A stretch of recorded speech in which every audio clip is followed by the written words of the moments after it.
So we were having a committee meeting this morning for the NLP Awards next year. Really the biggest challenge we have at the moment is getting enough nominations in. And we were seriously going down the route of, will we have to postpone the awards? Andy, you're one of the previous winners of the awards and you're now on the committee.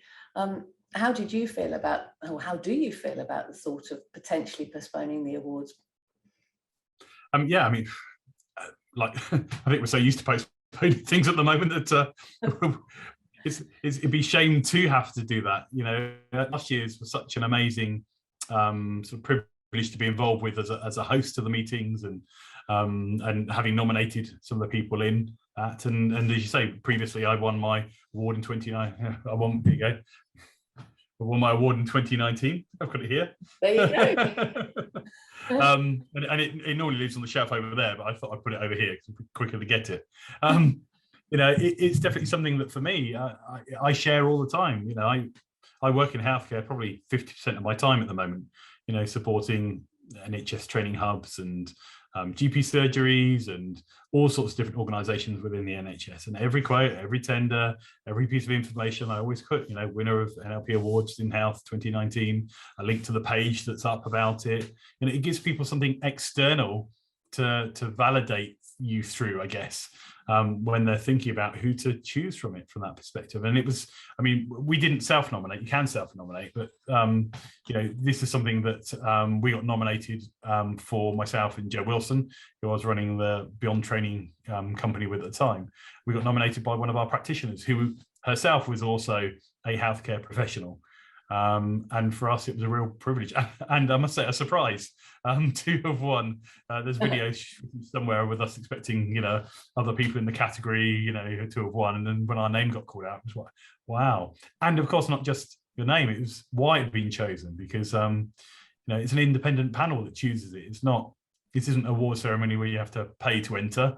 You know, this is something where you have to, you know, pull together information about how do you support people, what do you support people with, or your nominee has to pull all that together on your behalf. And so I think that's really key, isn't it? Because because it is externally validated. You know, here at ANLP, we facilitate the process. However, we're not directly involved in any stage because we could be accused of having a conflict of interest or anything like that. We know half of the NLP community. So we don't get involved. There is an external panel that chooses the finalists, and then there's that the winners are actually chosen by our partner charity, Mind, the mental health charity. So they do the whole of that side of it. Sarah, you've been involved in the awards kind of from the beginning, haven't you, on the committee and being as a steward at the conference when we had the in-person awards.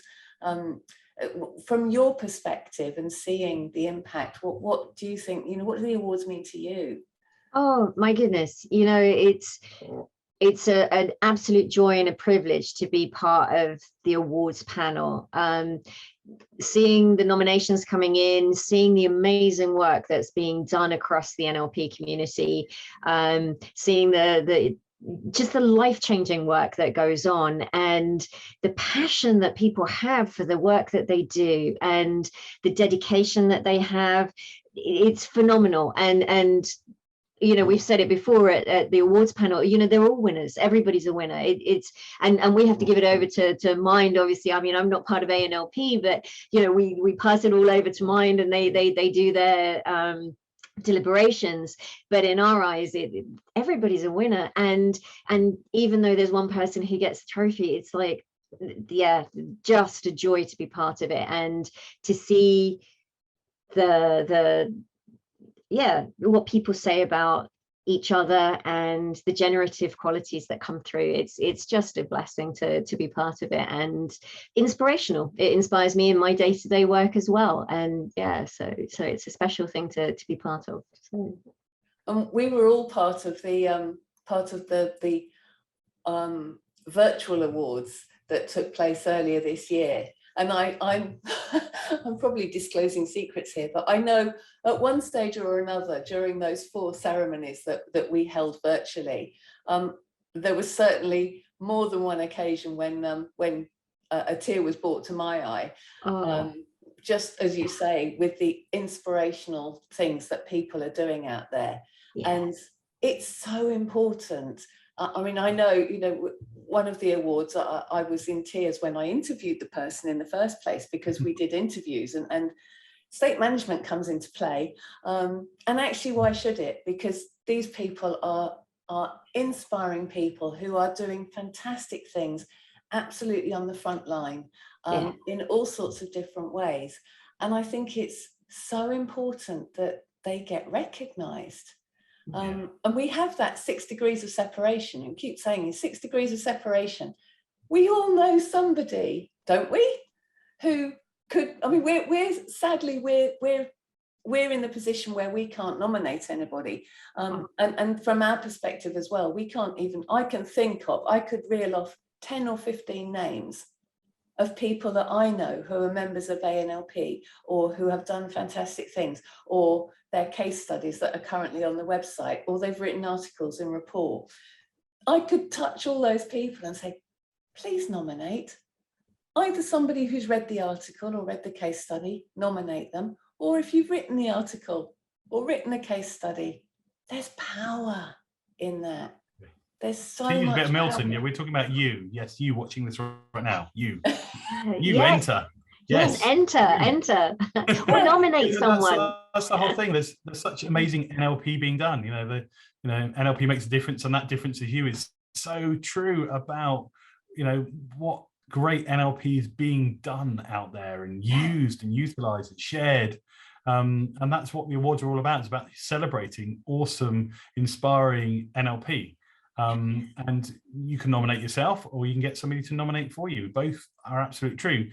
We just want to get those nominations in because we want to inspire other people. You know, I was inspired, like you say, last year and the year before, by all the stories of how people are using, you know, what they're using. And also, you know, you get to learn about other people. There's collaborative things that come up as a result of sharing your knowledge and your skills and what you're doing within the field as well. There's all sorts of things that, it's not just the award itself, it's so much more than that. So. Well, one of our previous winners ended up getting lottery funding as a result of having won one of the awards. And it's, you know, we've never intended for that to be the impact. It's very much about celebrating the great things that are happening in NLP. And so often nowadays, you know, just generally, news is always is so much about negativity. And so to be able to be in the privileged position of being able to share and hold space for amazing stories, you know, and they're NLP related as well, even better, given that's the field we work in. It's really, it's lovely to be able to do that, because there is so much negativity out there. We are coming out of a pandemic. There's all sorts of other things going on, political and all that sort of thing. But actually, this is an opportunity to share something good that's going on in the world.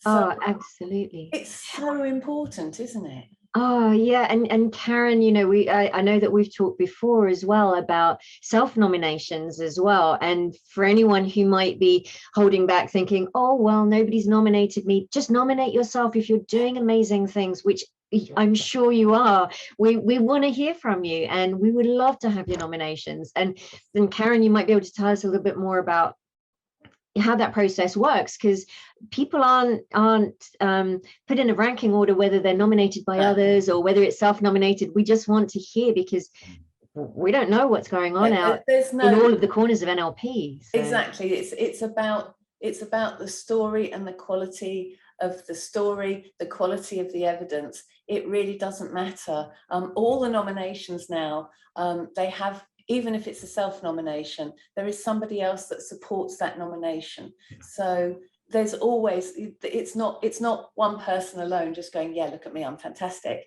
And maybe it is, but actually there's still somebody else who has to say, yeah, you're right, you are fantastic.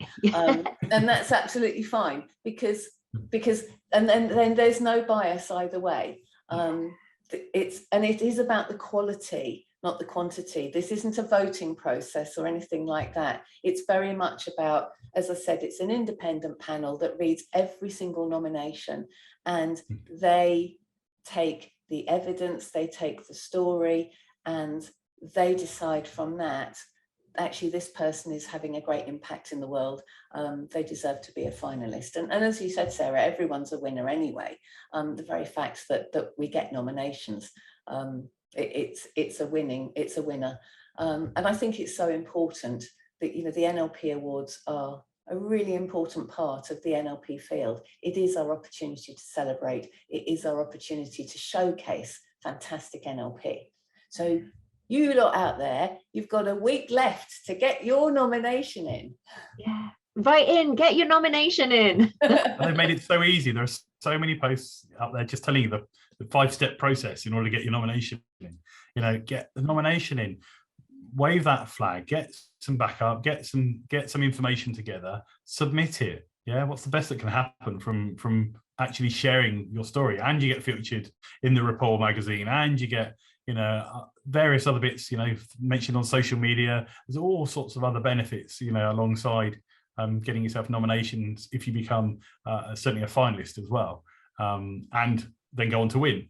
You know, so the whole thing is, tell us about what you're doing with it, because we know, you know, all the time I'm talking to people I've worked with, or people trained, or just people within the field, just, you know, meeting up with people and finding out that they're doing, oh, you're doing that with your NLP, awesome, you know. Yeah. And share it, please share it. Tell us exactly. And I mean, as I said, we started this because we had a committee meeting this morning, and we really want to hold the awards. We can't hold the conference in person. The hotel we normally run the conference in is still closed.